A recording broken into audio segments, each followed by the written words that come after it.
Hello and welcome to the Relax It's Retirement podcast with your host, Josh Leonard, where we talk about transitioning into retirement with intent. I'm Wendy McConnell. Hi, Josh. How are you?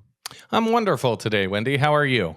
Oh, well, I'm always wonderful when I get to see you. Thank you. Thank you.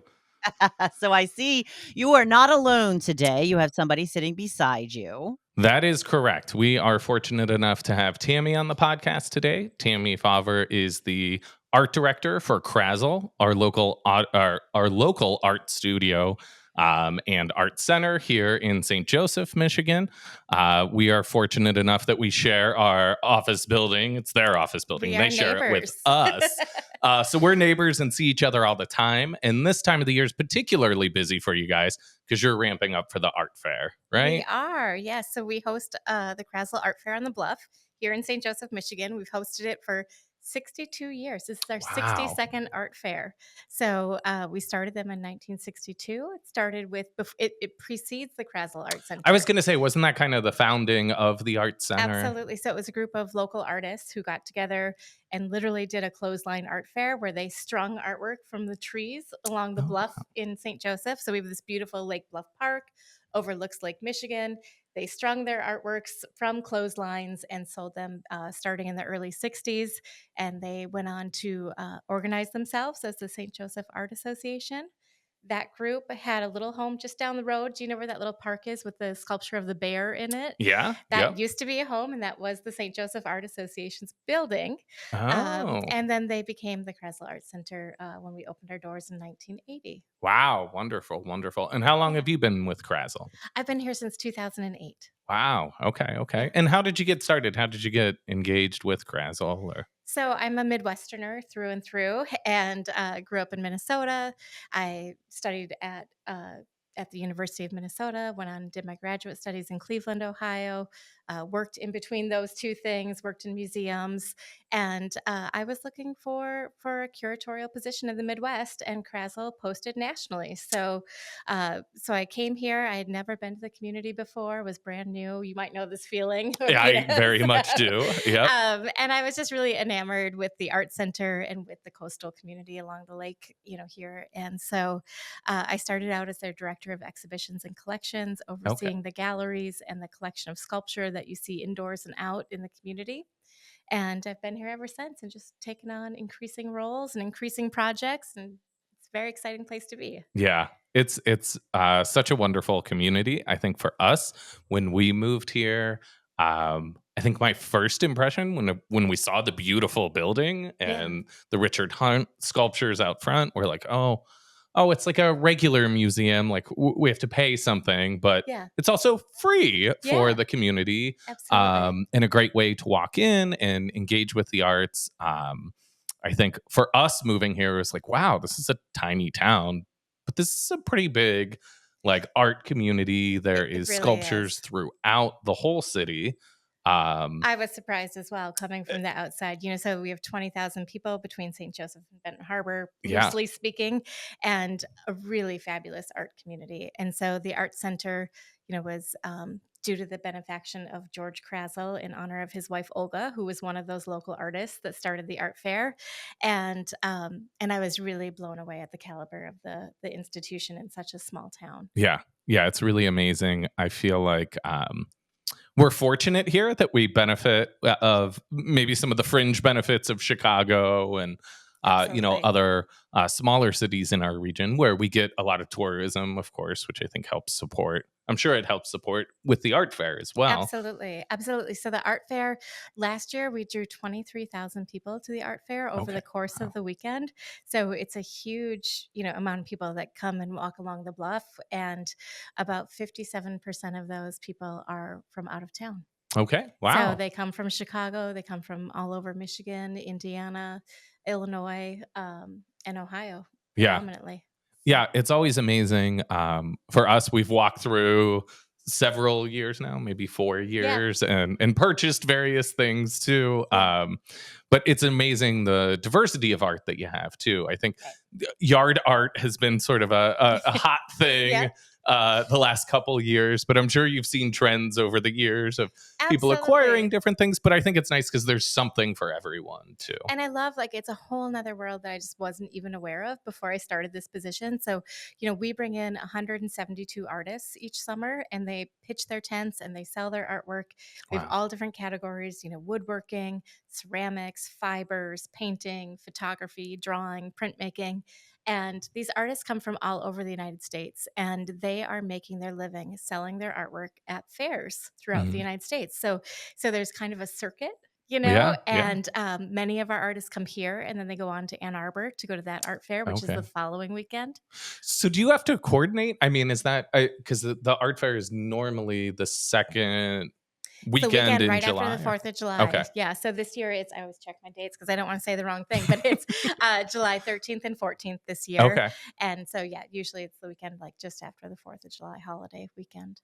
And all the other art fairs or art festivals in the region, you guys have kind of Yeah, all so worked it out, or Well, is yes there? and no. I Yeah. mean, we compete with Madison. So Okay. Madison, Wisconsin is the same Okay. weekend as us. And so we know that, Ah. that some of our artists might go there or they might go here. That's why we want to be the best art fair so that they Sure. want to come Yeah. here. But we know that that is the same weekend each year. And we know that Ann Arbor is right after us. We also, I don't know if this is still true, but for years there was a fair in Florida. And Okay. then many of the artists would come straight from Florida. They would come all the way up to Michigan Yeah. to be Wow. in our fair. Wow. Yeah, so they're really traveling. I'm actually, like, oddly fascinated when they arrive because they have these amazing setups, like travel vans of how they store their artwork, and Sure. oftentimes have, like, a interior camping site in their Yeah. van.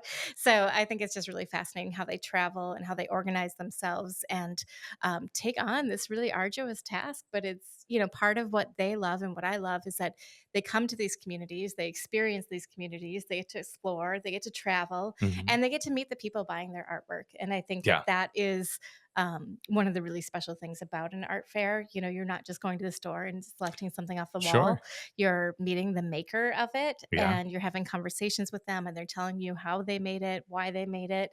And some people, they become lifelong collectors, and they become friends with the artists over the years too. So Yeah. I think we've had just talking with, maybe even when you're not purchasing something, there's a lot of curiosity, or maybe absolutely. just hearing how they made it gives you Yes. a whole new appreciation for some of the Absolutely. pieces of work. Yeah, it's super fun. I mean, even if you're not purchasing, you're going to meet people. Yeah. You're going to see a whole bunch of ideas that you might not be familiar with. New techniques or new materials. Sure. See what they're doing in furniture building these days. Or, Right. I mean, it's beautiful work. Yeah. It's really Yeah, lovely. it's pretty amazing. So what is the impact on the community, or, how Yeah. does the art fair benefit the community the other 11 months and Yeah, right. however many weekends of Well, the I year? mean, so the art fair itself, there's a couple of answers to that, right? I mean, so people come in for the art fair. So that Sure. weekend, you have people staying at hotels, you have people eating at our restaurants. So there's a really great economic impact to the Mhm. community that happens right then and there. And then there's sort of year-round impact. So the art fair itself supports the work of Krasl Art Center. You mentioned at the beginning, that it's surprising that you can walk into Krasl and visit Yeah. our galleries for free. We have a lot of free programs and events all year, and the art fair supports that work. Okay. So Okay. we do have a suggested donation, and people donate when they come, and all of that money goes back into Krasl Art Center. That's wonderful. Yeah, I think for us, we always try to check out the main exhibit, at Krasl here, Mhm. and our kids take art classes there Yes, all we the love our time. kids. So, They were like your best recommendation when you actually came to our space. All the staff were like, "We love their children. We yeah, love them." okay, good. That was our interview process. And We're for like, the "Done." record, that's how we got Layla approved to come in the office too. For reference, Layla's our golden retriever. She's lovely. She's a Who big greets bear of a everyone dog. too. Yeah. But yeah, I think for us that was a big thing. Hey, here's another thing that our kids can experience growing up. It's not just art at the school, which is great too, Right. and we have Absolutely. great art programs here Mhm. through the school, but they can experiment different things and learn different things as well. Yeah. It's not just athletics or Right. really at their age, it's athletics and school. Right. I mean, I think Um, it's so important for all of us to be exposed to as many things as possible, right? sure. And so it's just one more outlet, one more place that people can come, and I love it because making art, like people get kind of hung up on whether they're going to be an artist or not, but you can Sure. make art whether you're going to be an Yeah. artist or not. You can take the children can certainly take a youth camp, and there's no pressure to become, an Right. artist the rest of their life, right? But they build skills and they get confidence and they Yep. interact with others. It's really collaborative. It's problem solving. It's creative. So I love seeing the experiences in the classrooms. I just saw your children, and I saw you actually carrying Yeah, out on some Friday. artwork earlier or last week, I guess it was. We did a really great Dale Chihuly inspired camp because we have a Dale Chihuly sculpture right in our entryway. And so the kids were taking, plastic bottles and cutting them into shapes like the glass and painting them. And they made this giant sculpture in our lounge, which is amazing. And then Mhm. it looked like they had mobiles that they brought home with them. They did. And it was just super fun. Yeah, I think it's always amazing the different classes that they have, because our kids have done several classes, but Yeah. it's not the same all the time. Right. And you guys have adult classes as well. We do. So I like to say that we have, arts experiences for ages 4 to 104. Okay. We do adult classes, we do youth classes. We're really fortunate in that we have a ceramics studio, so we have a very active ceramics classes, mud makers for the kids. Yep. And then we have a guild, and those are individuals who pay a fee and they can have access to that studio whenever classes are not in session. Okay. So they come and they work independently. They're people who already know how to make ceramics. They Sure. might not need instruction, but they just need a space and a kiln and supplies. And so we provide that space as well. We do drawing, we do paintings. We have, all sorts of weaving type Yeah. classes, fiber-based classes. We also have a teen arts council, and that's every Wednesday, where a bunch of teens come and just hang out. And they actually we have like 2 teen leaders who develop the program, and they decide and work with What each they're other doing. to what they're going to do.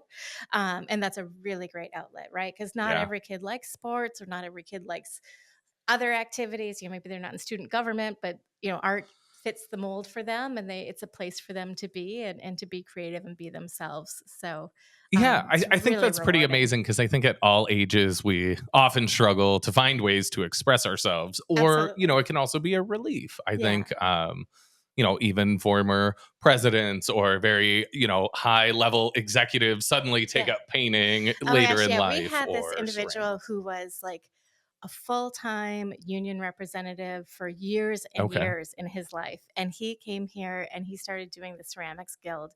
And it was like his post, he was retiring, Sure. and it was so therapeutic for him, and he loved it. He Yeah. would come every day and spend time in the studio and just working with his hands, and just it was de-stressing, it was Yeah. creative. He made all sorts of great projects and just really loved that time. Yeah, I think that's something that we talk to our audience a lot. Most of our clients or listeners are preparing and transitioning into Yeah. retirement. So many times we talk about, hey, what's next, right? We need to Sure. retire to something, not from Yeah. something. So, Yep. especially if you've been so busy your working Right. life that you haven't had time to, really embrace any hobbies or anything, we Yeah. try to encourage other activities. Right. So whether it's picking up the arts or maybe even volunteering, Yeah. I'm sure that you have Yeah, we volunteers have that help out. a huge amount of retired volunteers that work for the Art Center and help us in a whole host of ways, right? So we have a docent program, and that's like probably the most rigorous and formal program that we do, but it's also some of our most diehard volunteers who become really close friends and are really connected to one another. Mhm. So docents are volunteer tour guides in the galleries. So Oh, when school wonderful. groups come in, they're the ones that are going to give them the tours. So they Oh, go okay. through a whole training program that's, I think, 10 weeks in length, once a week, and they learn things about public speaking. They learn things about the development stages of youth and what they're learning and how they learn at which age. They learn how to talk about art and the principles of art. And so they're meeting once a week, and they're getting together and they're learning together, and they're having these shared experiences. Sure. And then they're giving tours together, right? So then they have that bond of And then they all just become friends. yeah, and then they yeah. really do, though. They end up taking vacations together. They go out to lunch together. They're meeting once a week here, and then they're getting out on their own. And in fact, we have one volunteer who's a retiree. He volunteers here and at a car museum in Kalamazoo. Okay. But he just moved here a few years ago from the Chicago area, and he Mhm. had been a lifelong volunteer at the Art Institute of Chicago. So he has a whole group of retiree friends who are at the Art Institute that he stays in touch with.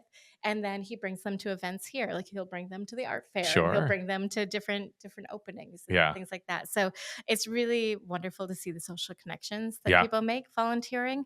And then we have other people who come for special events. You know, the art fair in particular, we have over 300 volunteers. Wow. And those are a lot of our, you know, sort of community volunteers. Sure. You're going to see them at the senior PGA, and then you're going to Yep. see them at the art fair, you know, and they're going to have Yeah. their t-shirts on, and they're from all, you know, had careers in all different types of businesses, but Mhm. they believe in being part of the community and getting out there. And I think they just have a lot of fun doing it Yeah. as well.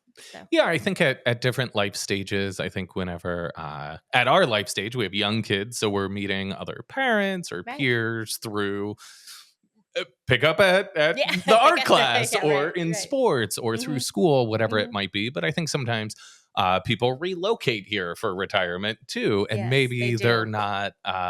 They don't really know anyone in the community. Yeah. That's a great way to get engaged and also, Absolutely. share some of your free time with the community. Right. We always talk about volunteering in any way seems to benefit you as much as it benefits whoever I think so, for you're sure. serving in that as well. So Yeah, we have like our front desk volunteers are people who come once a week, but then they also end up getting like the inside scoop, right? Yeah. You know, so I think that they enjoy that aspect as well, you know. Yeah, I think before you came on today, you had an errand to run, or I I guess not did. part of your job. Yes. To the Richard Hunt studio. So tell me a Yes. little bit more, about that. Absolutely. I think that's recently become part of, the Krasl Yes, it portfolio. has. I don't know how you Yeah, term that. I don't know how to term it either right now. So Krasl Art Center is located in St. Joseph, and our building's 17,500 square feet. We've been here since 1980. And last year, the artist Richard Hunt gifted a 20,000 square foot studio located in Benton Harbor, which is our twin city right next to us. It's literally, the studio is less than 2.5 miles away, but it's in Benton Harbor. We're in St. Joseph. It's comparable size-wise to our building. It's a 20,000 square foot building, so it's pretty large. And he had that building since 1995, and he gifted it to Oh, Krasl Art wow. Center. So Richard was a professional, active artist who was making artwork for public collections and private collections throughout the country. He's been making artwork since the mid 50s, 1950s, and he passed away at the end of last year. But he wanted to make that gift because he wanted that space to continue on as an art space for the community As of Benton part of the Harbor. community. You Yeah. know, and he used it to work on small pieces, to keep his own collection, both of his artwork and of his African artworks. Okay. So we know that we're going to use that space to honor him and his legacy. Sure.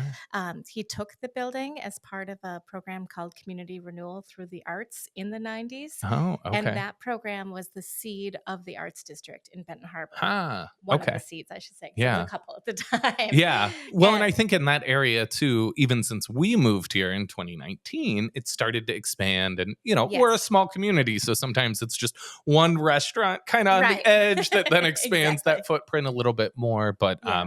my office prior to moving here was in the Arts Oh, that's District right. too. You were in the Vincent building, right?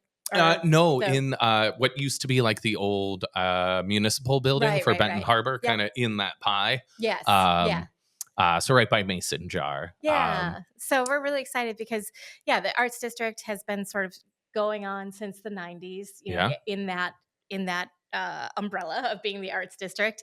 And it has been a little bit of like one business in, one business out, one art center in, one arts organization in, so sort of getting that growth and that critical weight, so we really hope to use this as an anchor for the arts in Benton Harbor, and also just to really make it a resource to the community, the local community. Yeah. I think having such a strong presence in the arts is something that, I think both of us shared that it was a little surprising in the small community. Yeah. And I think the roots of this community are manufacturing and farming. Absolutely. So certainly not, the exact Yeah. wheelhouse. I think Right. those industries tend to be a little bit further away from the arts. So I think it's something that really helps round out our small community as well. Absolutely. I know Richard Hunt's works, are displayed. I think it's Rising Waves. Rising Crossing Tides on Okay. our grounds. Crossing Tides. Yep. Okay. Yep. Is right outside of the Art Center here. And then down near the pier, there's another large And piece as Juicy's well. is a over 50-foot tall artwork that we commissioned in 2002 Yeah. Richard. So very monumental pieces by him Sure. in our community. There's actually another one right outside Corwell Health, the hospital. They have Okay. a Richard Hunt Oh, in front of okay. the hospital building, and then he's in a few private collections in the area as well. Yeah. Um, so yeah, we love having that connection to him. Krasl had a really long relationship with him as an artist, since knowing him since he came here in the mid '90s. Yeah. And so it's really an honor to now, be figuring out this building and evolving it into a space. So my errand before Yeah. this was, we are working with a master planning consultancy called Steps Public Art out of Toronto, Okay. and some architects from Toronto as well. So they're on site today. They actually came this weekend for the Juneteenth festivities to do a little bit of canvassing and talking to the community to see what they might want out of the Sure. space. And then today we're delving into that building and its infrastructure and looking at all the details of that to do a more thorough building analysis for the project. Wow. That's super exciting. Yeah, it is.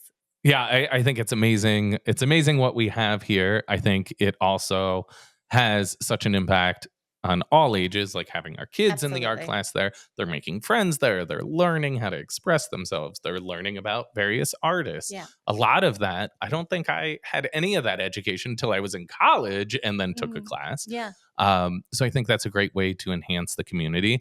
I think having retirees have the ability to engage here, or you know what, maybe they're from Chicago, their kids still live in Chicago, and their grandkids can come here for a week, go to camp, and spend the afternoon at the beach too. Yeah, That's absolutely. not the worst. Right. They can have their Michigan summer, I like to say. Yes. So. It's pretty short, but we'll enjoy it while it's here. Yeah. Exactly. Today's particularly hot, so that sounds very appealing. Little heat wave happening here today for sure. But yeah, I'm always surprised. Like, we do have a lot of grandchildren who take summer classes with us, who are staying with the grandparents, and the grandparents are looking for something for them to do while they're here. Yeah. And we've even found in our gift shop, we sell things that multiple generations can do together when they're here over the summer, whether it's making I'm gonna forget the name of it now, but the sun prints that you make outside, or if it's just small creative games that they can play together. Well, I think last summer the kids it was like art explosion or something, where they have like the squirt guns with paint. Action painting.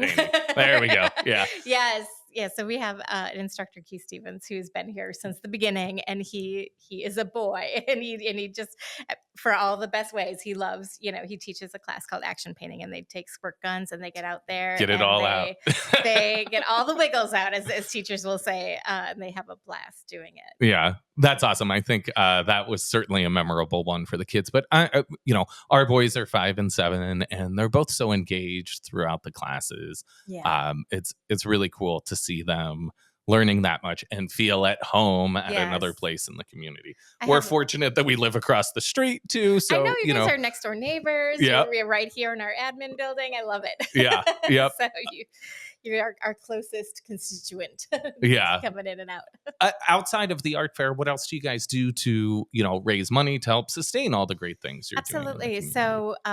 So we have memberships to the Art Center, and that's really important to us for multiple reasons. It shows, how many people are invested with us year round. It's a support to the organization, and it also helps us when we are writing grants to say, this is how many members we have. This is how many people are committed to us. We have a lot of individual givers. We have local businesses that support us through sponsorships and in-kind support. And then we do a lot of grant writing and seeking of funds that way. So, for retirees, one of probably the most prominent conversations I have is about legacy gifts. And so people do legacy gifts with us and or give annual contributions. Yeah, I think one of the things we talk about with clients a lot too is many times, like, if you say something like legacy gift, they're like, oh, that's for rich people. But I think that there is a lot of ways that people give.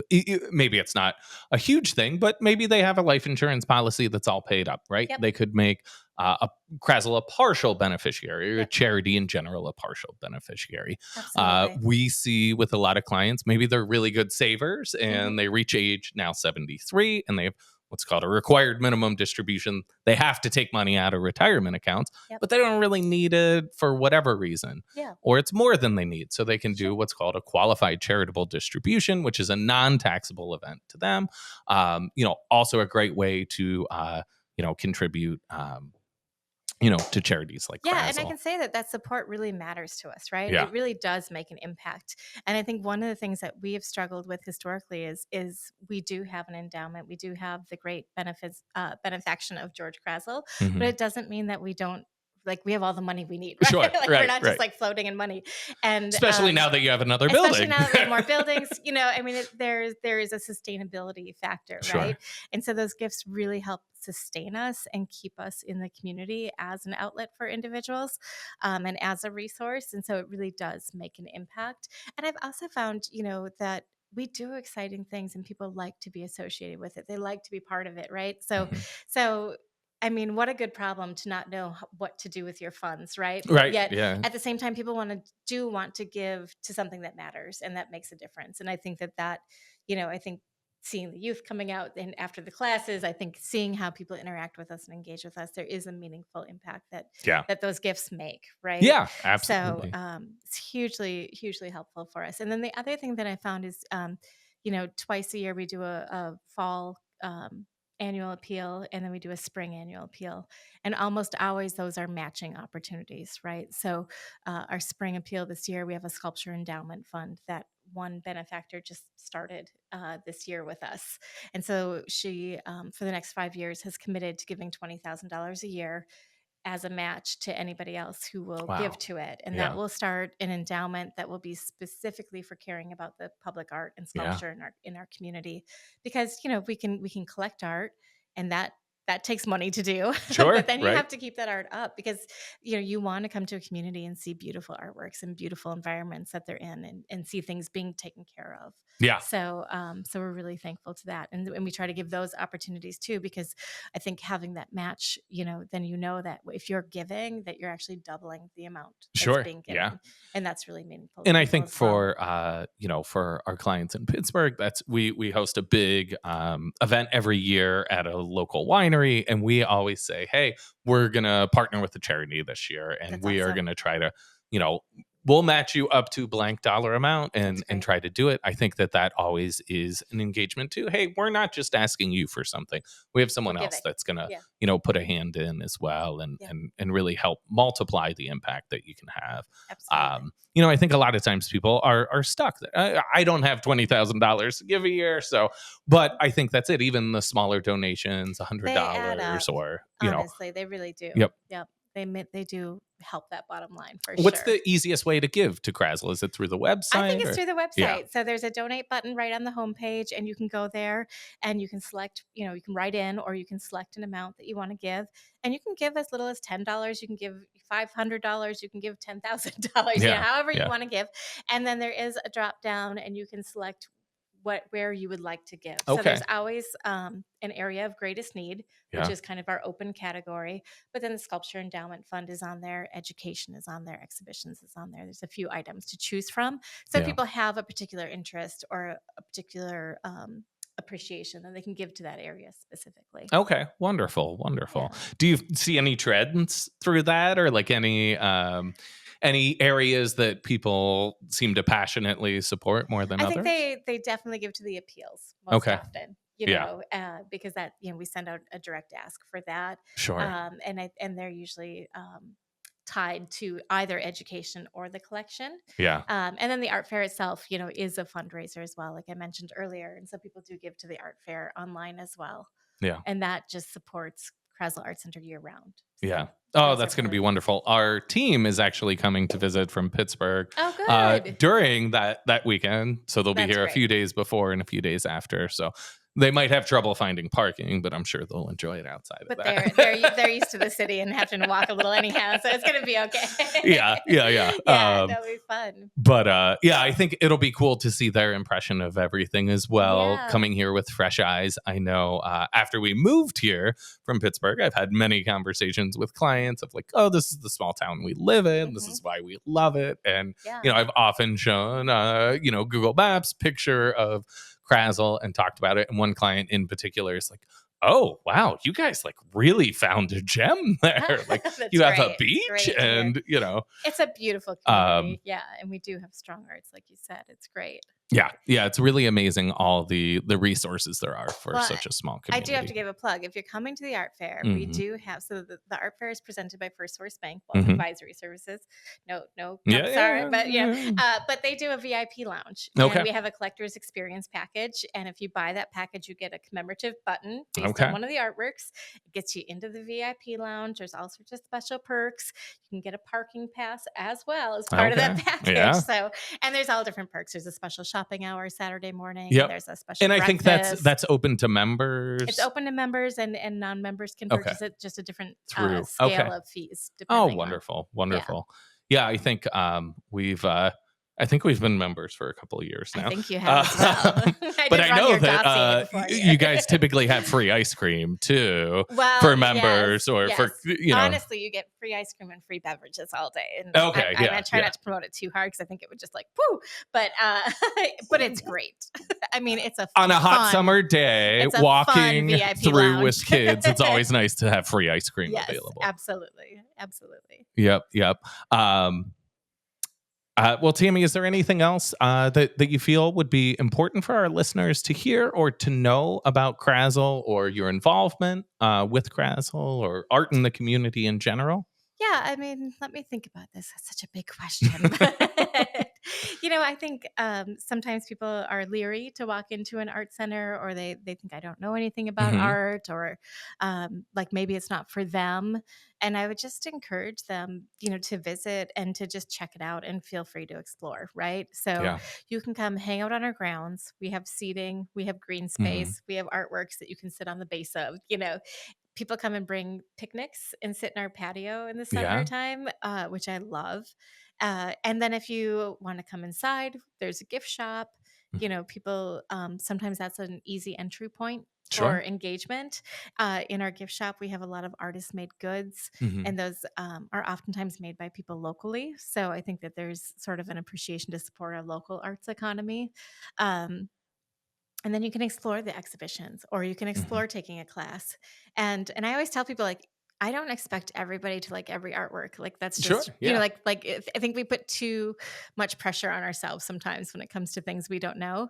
And I think the beauty of artwork is just exploring it and seeing what you do like and just enjoying it. Right. And if you don't like all of it, I don't like every dish on the menu either, right? So, exactly. So, so I think that we're a pretty welcoming and friendly place, and we just hope that people would check us out. Yeah, I think one day in particular, we were kind of rushed running around. I dropped the kids off at a class, and I walked downstairs and saw there was a new exhibit, and I thought, oh, you know, I'm just going to take 5 minutes and walk through. And it was great for me because it wasn't like, oh, I'm specifically planning a day to go to the art museum or something. I was, you know, I'm going to take 5 minutes, and much like just going for a walk or anything, it was relaxing. I kind of de-stressed a little bit and then came back and was refreshed. And I think to me, having it just open where you can come in and out makes such a difference. It's very accessible for people. That's good. I'm glad to hear that. Yeah. So if you haven't, or if you're in the area, come check it out. I think even for our friends in Pittsburgh, we often say, like, we're not that far out of the way if you're going to Chicago. Exactly. You know? Actually, we're a great stop if you're going to Chicago. Yep. So, yeah. Break it up before you get into that traffic. Come, like he said, come hang out at the beach. Yeah. Right. See some art. Say hi to Josh and Yana. That's right. And Layla. And Layla too. And, yep. Yeah, I think it's great. Yeah, we benefit from the sunsets on this side of the lake. Chicago, it's the sunrise. It's just way more intense. And you need to experience both. Yeah, there you go. There you go. Well, thank you so much for coming on, Tami. Thank you. We'll link the website in the show notes as well. Okay. So if you're interested in donating to Krasl or learning more, you can check out their website there. If you are a retiree in the greater Chicago area or St. Joseph, Benton Harbor area, feel free to check out their volunteering learning resources, or maybe check out some classes, learn how to make some ceramics or something else. I think there's a lot of great opportunities available for us all. If you're interested in talking more about charitable giving or the best ways to give to nonprofits like Krasl, feel free to schedule a call with us. There'll be a link for a 15-minute call in the show notes. Thank you all for listening. Tami, thank you so much for coming on. Thanks, Josh. I appreciate being here. All right. Have a great one.